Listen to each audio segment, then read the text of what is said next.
Yun. Kabit muna. Tapos pag andar lagyan, paandar, drain. Ulit, paandar, drain. Yun. So mga katropa, ito yung tinawag na overhaul sa loob tala paglinis.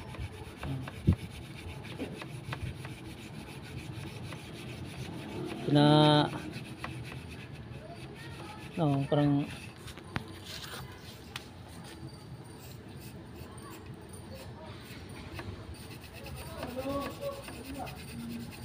ano ang tinawag na drain, overhaul.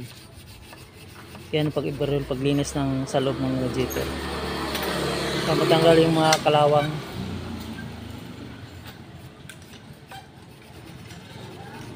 Overhaul, sigurado talaga yan. Pagkasunod dyan, flushing na naman, lagyan ng chemical.